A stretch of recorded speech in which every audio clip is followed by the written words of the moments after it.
1965년 12월 30일 한 해를 마무리하던 때에 어떤 60대 남자의 집에 60대 여자가 찾아왔습니다. 이 여자는 집에 찾아오자마자 다짜고짜 행패를 부렸습니다.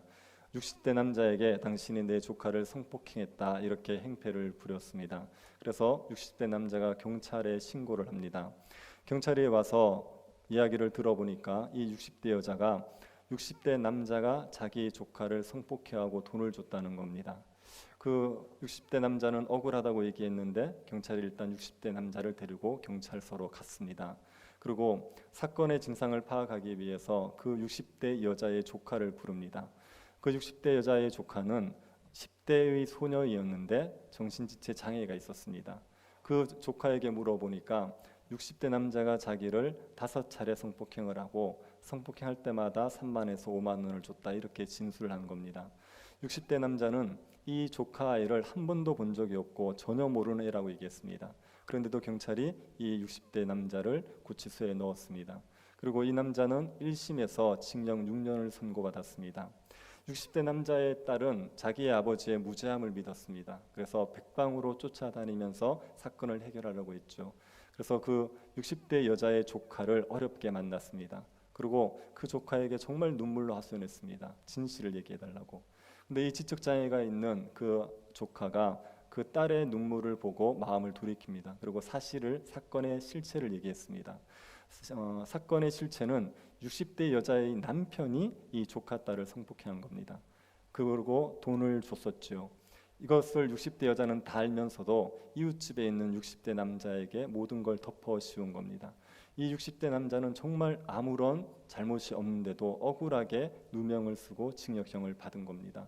그것 때문에 이 남자도 고생했고 그 남자의 딸은 이 사건을 해결하려고 쫓아다니다가 임신을 한 상태에서 유산까지 했습니다. 그 가정이 굉장히 큰 고통을 겪었습니다.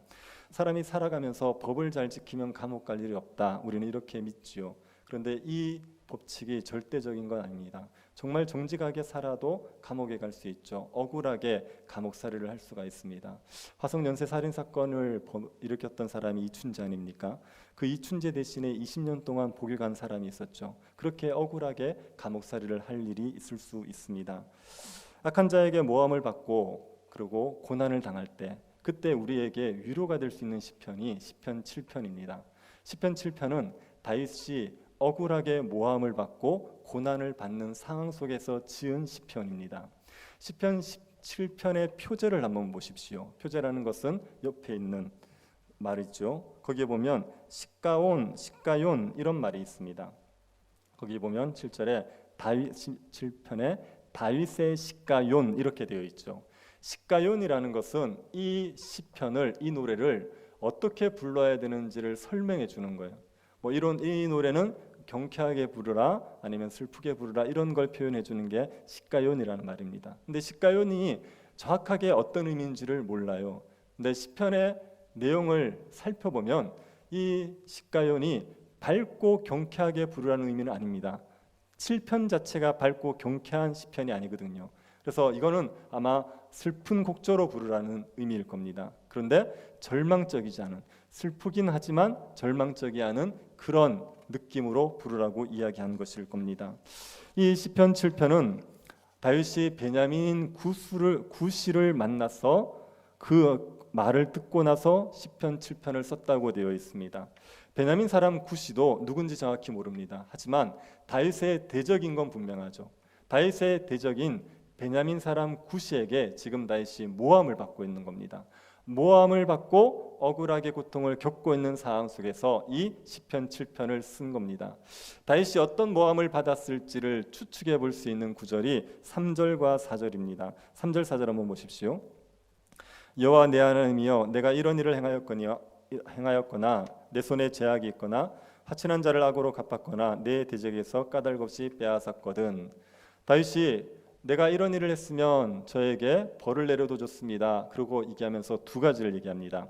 화친한 자를 악으로 갚았거나 이렇게 얘기하죠. 화친한 자를 악으로 갚는다는 얘기는 화친을 맺었어요. 화친을 맺고 서로 우호적으로 대하기로 약속을 다 해놓고 그리고 그 사람에게 악을 행하는 것을 이야기하는 겁니다.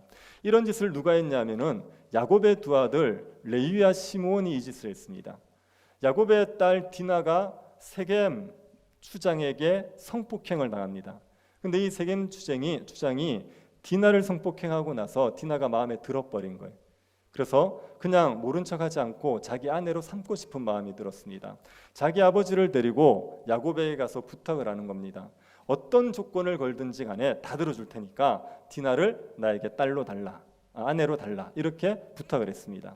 근데 야곱이 거기에 대해서 시원하게 대답을 안 해요. 아들 올 때까지 기다려보자. 그리고 아들이 왔을 때 그 이야기를 듣고는 아들들이 뭘 요구하냐면 우리는 할례 받지 않은 사람과는 혼인할 수 없다. 그러니 너희들의 할례를 받으면 우리 딸을 주겠다, 우리 누이를 주겠다, 이렇게 얘기했습니다. 그래서 세겜이 그 말을 듣고 자기 부족들을 다 설득한다고요. 우리가 저 야곱의 집안 사람들과 화친하면 우리에게 좋은 일이 있을 것 같다. 그러니까 우리가 다 할례를 받자. 이렇게 해서 다 할례를 받았습니다. 그렇게 화친을 해놓고는 할례 받고 3일 후에 남자들이 고통 때문에 못 움직일 때 그때 시몬과 레위 가서 다 죽여버리는 거죠. 화친해놓고 악을 행한 겁니다. 이런 일은 정말 악한 일이에요. 화친을 해서 신뢰관계를 맺어놓고 친구관계를 맺어놓고 그걸 배신한다? 이건 정말 흉악한 일입니다. 우리가 다른 사람에게 사기를 당하면 괴롭지요. 그런데 내가 진짜 믿었던 사람, 나의 절친이라고 생각했던 사람에게 사기를 당해 보십시오.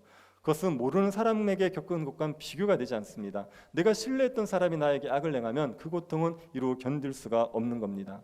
다윗이 지금 그런 모함을 받고 있는 거예요. 다윗이 화친한 자에게 악을 행했다, 이런 모함을 받습니다.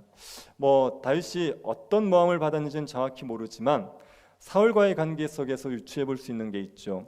사울이 다윗을 죽이려고 합니다. 이유가 뭡니까? 시기심 때문에 그래요. 사울은 처음에 다윗을 좋아했습니다. 그래서 군대 장관도 삼고 그리고 자기 사위까지 삼을 생각이었어요. 그런데 백성들이 사울보다 다윗을 더 좋아하는 것 같은 거예요. 거기에서 시기심이 생겨서 다윗을 죽이려고 합니다. 그런데 사울이 다윗을 죽이려는 이유가 내 시기심 때문이다, 이렇게 얘기할 수 없죠. 그렇게 얘기하면 얼마나 치졸한 왕이 됩니까? 얼마나 악한 왕이 됩니까? 그러니까 사울이 다윗에게 뭐라 그럽니까? 내 왕위를 빼앗으려고 그런다. 이놈이 내 왕위를 노리고 있다. 그래서 다윗을 반역자로 만드는 거예요. 그리고 다윗을 죽이러 가는 겁니다. 다윗이 사울에게 그런 모함을 당했습니다. 화친한 자에게 악을 행하는 자, 그런 모함을 겪고 있는 것이요.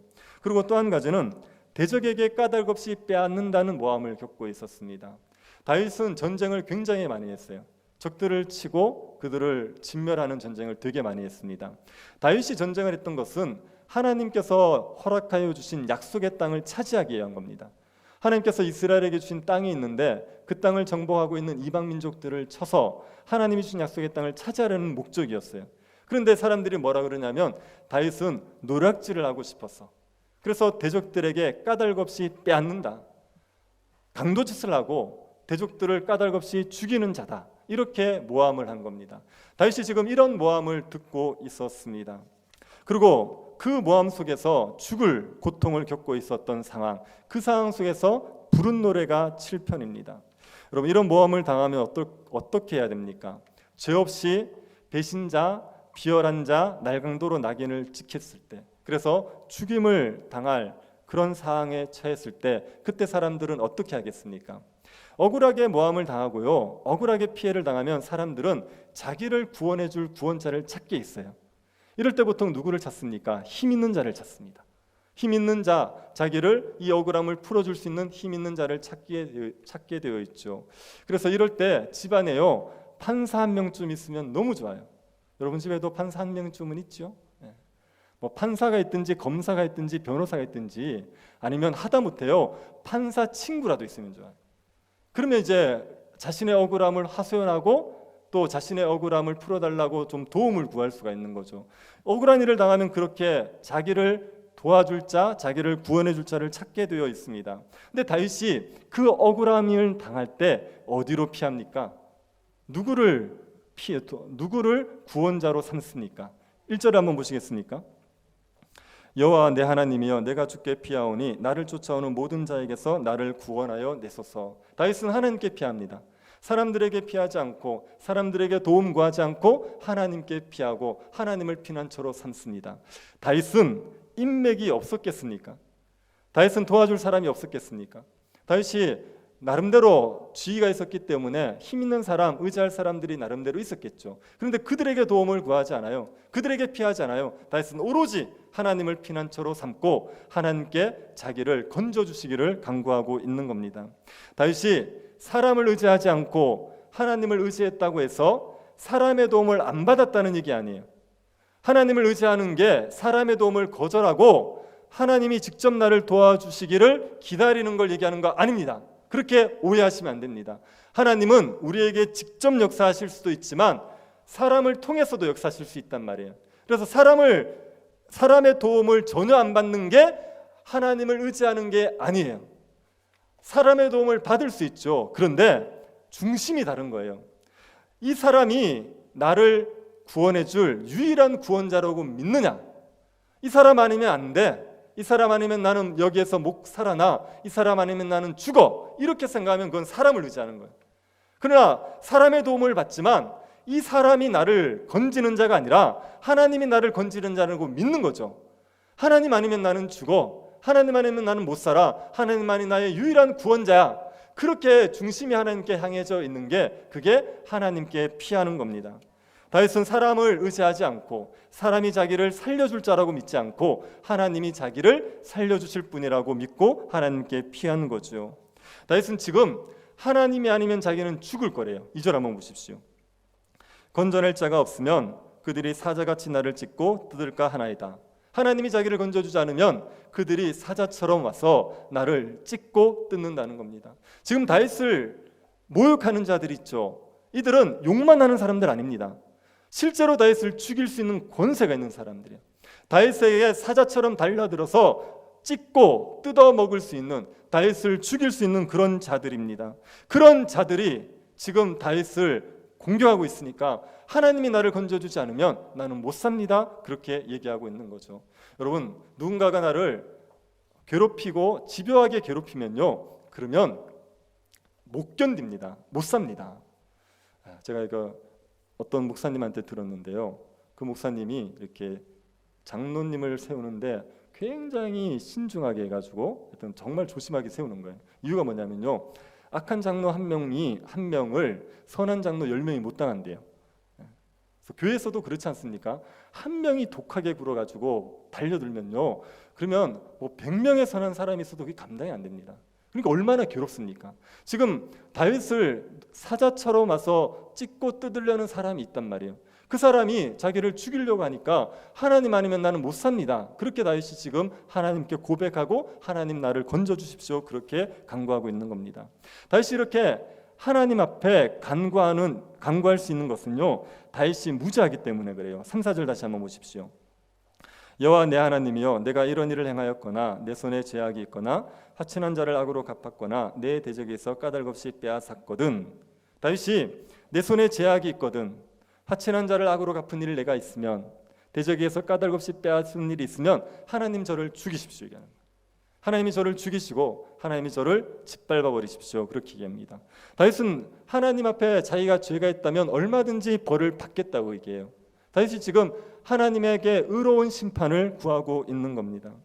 우리가 죄를 지어서 욕을 먹고요, 고난을 당할 때 있지 않습니까? 그때는 무조건 그것을 피하게 해달라고 얘기할 수 없습니다. 죄를 지어서 욕을 먹는 거면 욕을 먹어야죠. 그건 잘못했기 때문에 욕을 먹고 하나님의 징계라고 받아들여야 됩니다. 다윗이 압살롬의 반란 때문에 도망을 친 적이 있습니다. 도망을 치는데 그 베냐민 사람 시므이가 쫓아와서 다윗을 욕하거든요. 피 흘린 자여, 사약한 자여, 가거라 가거라 그러고 욕을 한다고요. 이 시므이가 베냐민 지파입니다. 다윗이 사울의 지파였죠. 그러니까 다윗에게 원한이 있어서 도망치는 다윗을 쫓아와서 욕을 한단 말입니다. 그때 다윗의 부하들이 시므이를 죽이자 그래요. 저런 사람, 저런 죽은 개 같은 자 죽여버리자, 이렇게 얘기합니다. 근데 다윗이 못하게 합니다. 왜 못하게 합니까? 그 시므이에게 다윗은 욕먹을 짓을 한 건 없어요. 그렇지만 하나님께서 시므이를 통해서 자기를 징계하시는 거면 어떻게 하겠냐? 그리고 그걸 그냥 고스란히 받아내는 겁니다. 우리가 죄를 지어서요 당하는 고난이면요, 그러면 자꾸 피하려고 하지 않고 고스란히 받아야죠. 하나님의 징계라고 생각하고 받고 죄를 끊으면 될 거 아닙니까? 그런데 억울하게 고난을 당할 때가 있습니다. 그럴 때는 하나님 앞에 우리의 무죄함을 얘기할 수 있죠. 하나님, 우리가 죄가 없는데 지금 억울하게 고난을 당하고 있습니다. 만약 저에게 죄가 있으면 하나님이 저 치십시오. 하나님이 저를 죽이십시오. 하나님이 저를 진토에 던져버리십시오. 내 영광을 먼지 속에 던져버리십시오. 그렇게 얘기할 수가 있죠. 다윗이 지금 자기의 무죄함을 하나님 앞에 하소연하고 있는 겁니다. 여러분, 다윗이 무죄하다는 게 무흠하다는 건 아니에요. 아무런 흠이 없다는 게 아닙니다. 사람이 아무런 흠이 없는 사람이 어디 있습니까? 사람은 다 흠이 많죠. 그런데 다윗이 지금 자기의 무죄함을 얘기하는 것은요, 대적들이 모함하는 악을 나는 한 적이 없다고 얘기하는 거예요. 화친한 자를 악으로 갚았다, 이런 적 없습니다. 대적들에게 까닭없이 빼앗았다, 이런 적 없습니다. 대적들이 모함하는 그 죄를 나는 지은 적이 없다, 이렇게 얘기하는 겁니다. 우리가 살다가 이웃집에 불이 났어요. 근데 이웃집에 불이 났는데 사람들이 우리에게 범인이라 그러는 겁니다. 그러면 그때 우리가 얘기할 수 있죠. 저는 불 낸 적 없습니다. 저는 아무 잘못 없습니다. 그렇게 얘기하지 않습니까? 그때 아무 잘못 없다는 얘기가 살면서 한 번도 잘못을 안 지었다는 얘기입니까? 그런 의미 아니거든요. 내가 불 내는 일에 나는 관여한 적 없습니다. 아무 잘못 없습니다. 이렇게 얘기하는 겁니다. 다윗이 지금 대적들이 자기에게 모함하는 그 죄에 대해서 자기는 무죄하다, 무음한 건 아니지만 그러나 그 죄에 대해서는 아무런 책임이 없다, 그렇게 얘기하고 있습니다. 그래서 자기의 의로움을 하나님 앞에 하소연하고 있지요. 그러면서 하나님의 공의로운 심판을 간구합니다. 6절 8절 한번 보시겠습니까?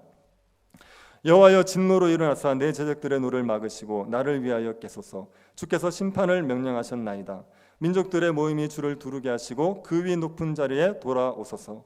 여호와께서 만민에게 심판을 행하시오니 여호와여, 나의 의와 나의 성실을 따라 나를 심판하소서. 여러분, 여기에 네 개의 단어에 집중하십시오. 첫 번째는 일어나소서. 거기 보시면 6절에 여호와여, 진노로 일어나사, 거기 일어나소서에 동그라미를 쳐보십시오. 그 다음에 깨소서, 나를 위하여 깨소서. 그리고 세 번째는 돌아오소서, 높은 자리로 돌아오소서. 네 번째는 심판하소서, 나를 심판하소서. 다윗이 이 네 가지를 간구하는 겁니다. 하나님 일어나십시오, 하나님 깨십시오, 하나님 돌아오십시오, 하나님 심판하십시오. 이 네 가지를 간구하는 겁니다. 하나님 앞에 일어나라고 얘기하는 이유는 뭡니까? 어떻게 일어나래요? 여호와여, 진노로. 하나님 진노를 바라시면서 일어나십시오. 왜 하나님이 진노를 바라시면서 일어나야 됩니까? 대적들의 노를 막으시기 위해서. 하나님, 나를 해하려는 대적들, 그들의 분노를 하나님께서 분노로 일어나서 막아주십시오, 이렇게 얘기하는 겁니다. 이게 공동번역이 잘 번역해놨습니다. 이렇게 되어 있습니다. 야훼여, 의분을 일으켜 일어나소서. 미쳐 날뛰는 원수들의 길을 꺾어주소서. 야훼여, 의분을 일으켜 일어나소서. 미쳐 날뛰는 원수들의 길을 꺾어주소서. 지금 다윗을 해하려는 자들을 미쳐 날뛰는 자, 이렇게 얘기하죠. 악을 행하려는 자들은 미쳐 날뛰는 자들입니다. 제가 서두에 말했던 60대 여자요, 제정신입니까? 그 사람이 제정신입니까? 얼마나 악에 사로잡히면 아무런 죄 없는 무죄한 사람에게 그렇게 누명을 씌웁니까? 이거는 미쳐 날뛰는 거죠. 이렇게 미쳐 날뛰는 자를 누가 막을 수 있습니까? 악에 사로잡혀서 미쳐 날뛰는 자를 막을 수 있는 그 강한 분이 누가 있습니까? 하나님밖에 없는 거예요. 그래서 하나님께 요청하는 겁니다. 여호와여, 일어나셔서 분노로 일어나셔서 악을 행하면서 미쳐 날뛰는 그들의 길을 꺾어주십시오. 내가 감당할 수 없는 그 악한 자들의 길을 주님이 꺾어주십시오. 주님 일어나십시오. 그렇게 간구하고 있는 겁니다. 그리고 하나님에게 깨소서 얘기하죠. 여러분, 깨십시오. 하나님이 주무십니까? 우리는 잘 자죠. 하나님은 주무시잖아요. 근데 왜 하나님 앞에 깨라고 얘기합니까? 이거는요, 깨라는 표현은요, 하나님의 공의가 이루어지지 않는 상태를 하나님이 주무시는 상태로 얘기하는 겁니다. 지금 공의가 이루어져야 되는데 공의가 이루어지지 않아요. 악인들이 날뛰고 있어요. 그 상태를 하나님이 주무시는 상태로 얘기하는 거예요. 하나님이 그 상태에서 일어나셔서 깨셔서 이 공의를 이루어 달라는 의미가 하나님 깨어나십시오, 이렇게 얘기하는 겁니다. 여러분, 공의가 이루어지지 않으면 사람들은 하나님의 부재를 의심합니다. 악이 판을 치는 세상, 그런 세상이 되면요, 하나님이 진짜 계신가? 이렇게 얘기합니다. 제가 그런 얘기 되게 많이 들었습니다. 어떤 애가 교회를 안 나와요. 안 나오는데 이유가 뭐냐? 하나님이 계시면 왜 악인들이 이렇게 판을 치는 거예요? 왜 악인들을 그냥 두는 거예요? 악인들이 판을 치는 걸 보면 하나님이 계시다는 걸 못 믿겠다, 이렇게 얘기하는 겁니다. 네, 악인들이 힘을 쓰고 의인들이 괴롭힘을 당하면요, 사람들 하나님의 부재를 의심한다고요. 하나님 안 계신 거 아니냐, 하나님 무능한 거 아니냐, 이렇게 생각합니다. 그런데 다윗은 그 상황 속에서 하나님의 부재를 의심하지 않아요. 하나님이 지금 침묵하시겠지만, 하나님이 잠시 이 상황들을 내버려 두시겠지만, 하나님은 깨어날 걸 믿는 거예요. 하나님은 깨어나셔서 공의를 이루어 주실 것을 믿는 겁니다. 그래서 그 하나님을 향하여서 하나님 깨어나십시오, 하나님 악인들을 내버려 두지 마시고 깨어나십시오, 그렇게 얘기하는 겁니다. 다윗이 이런 표현을 쓰죠. 하나님이 심판을 명령하셨나이다. 나를 위하여 깨소서, 주께서 심판을 명령하셨나이다, 이렇게 얘기하죠. 심판을 명령하실 겁니까? 심판을 명령하셨답니까? 명령하셨다 그래요. 과거형으로 얘기해요. 왜요? 이거는 심판이 아직 이루어졌지 않았지만 하나님의 심판이 확실할 거거든요. 하나님의 심판이 확실할 거라는 생각 때문에 심판을 명령하셨다라고 과거형으로 설명해 버리는 겁니다. 하나님이 깨어날 거야, 하나님이 깨어나셔서 공의를 이루실 거야, 심판하실 거야, 그 믿음을 가지고 하나님 앞에 깨어나십시오 간구하고 있는 겁니다. 그리고 하나님에게 돌아오시라고 말합니다. 어디로 돌아오시랍니까? 7절 보십시오. 어디로 돌아오랍니까? 민족들의 모임이 주를 두르게 하시고 그 위 높은 자리에 돌아오소서. 하나님 돌아오시는데 높은 자리로 돌아오십시오, 이렇게 합니다. 높은 자리라는 얘기는요, 재판하는 자리입니다. 공의롭게 통치하는 자리입니다. 하나님 공의롭게 통치하시는 자리, 재판하는 자리로 돌아오십시오. 하나님 민족들을 공의롭게 재판하여 주십시오. 지금 다윗이 그렇게 간구하는 겁니다. 다윗은 지금 자신의 문제 때문에 하나님 앞에 간구하는 거죠. 그런데 다윗의 기도가 확장되는 거예요. 다윗만 억울하겠습니까? 다윗만 모함을 당하겠습니까? 세상에 얼마나 억울한 사람들 많이 있습니까? 악한 부모 밑에서 학대당하는 애들이 있지 않습니까? 악한 권력자들 때문에 지금 고통당하는 국민들이 있지 않습니까? 미얀마 같은 경우에 지금 그 일들이 벌어지고 있지 않습니까?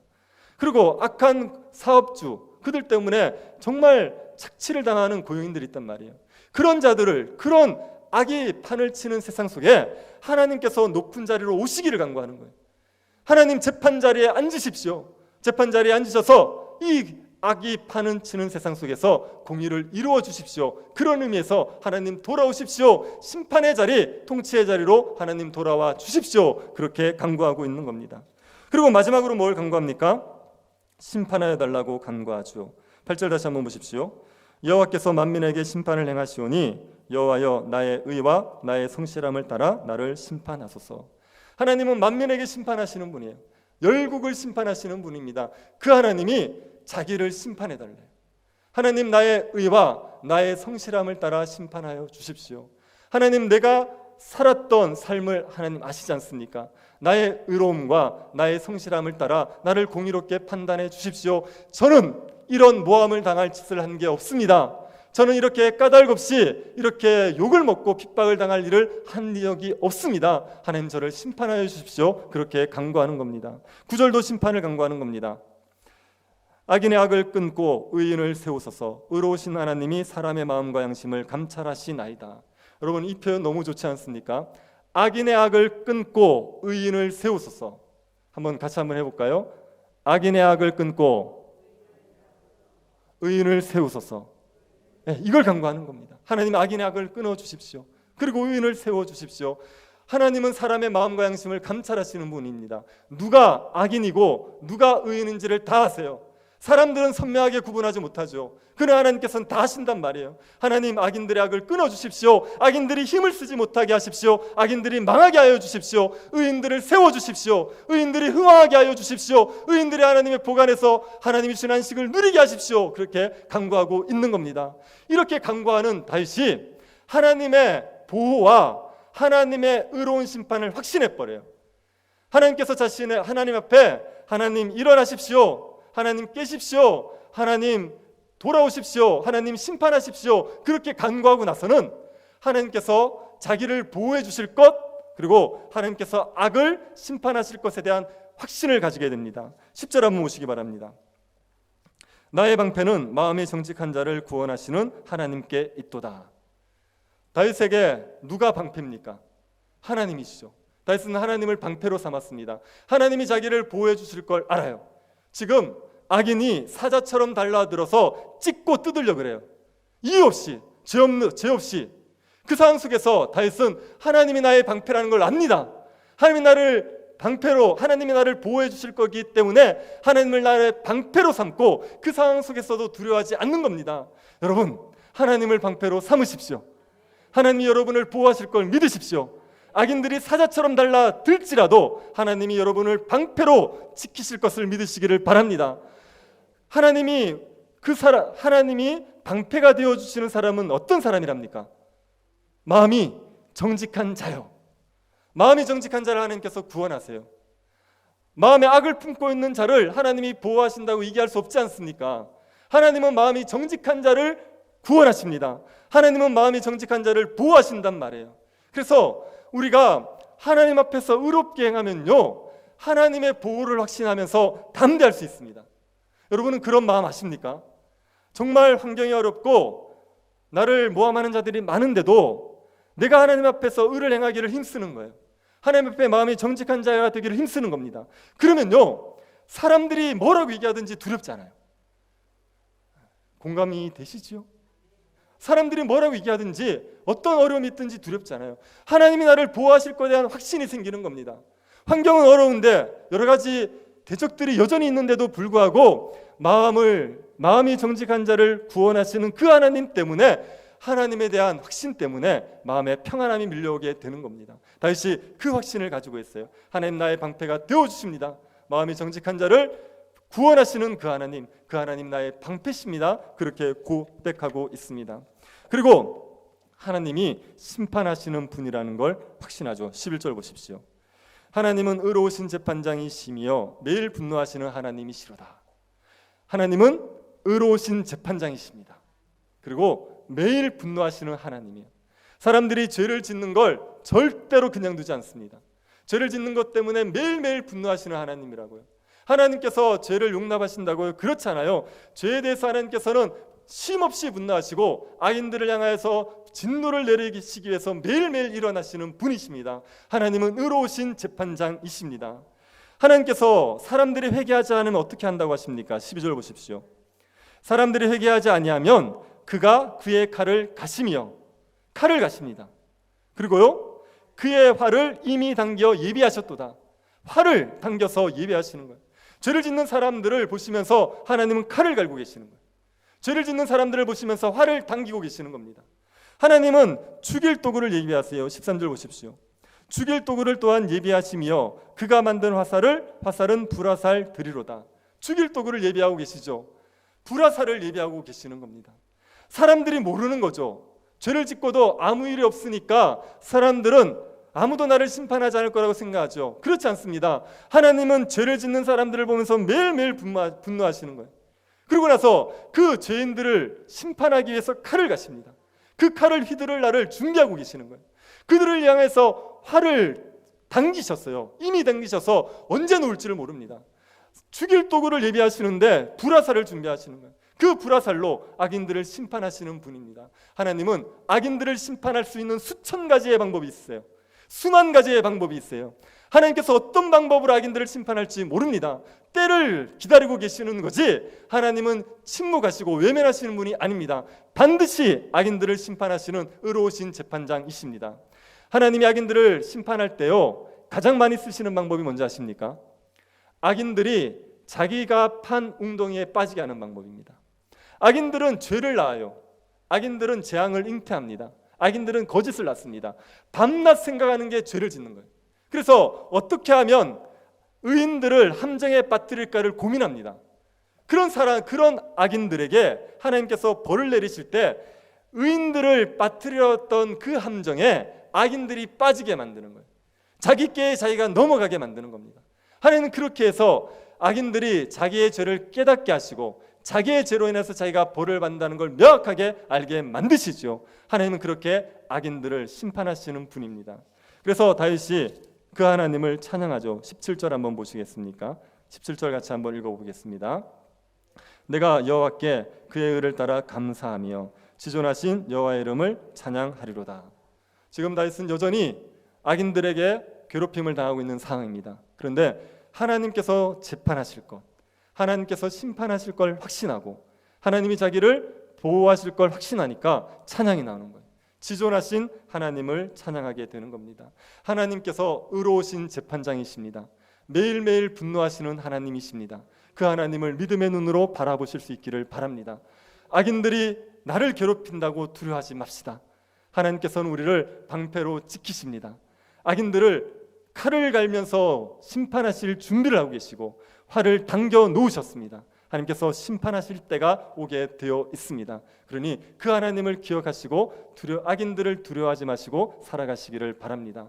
그리고 우리가 이 시편 7편을 기도할 수 있는 사람들이 될 수 있으면 좋겠습니다.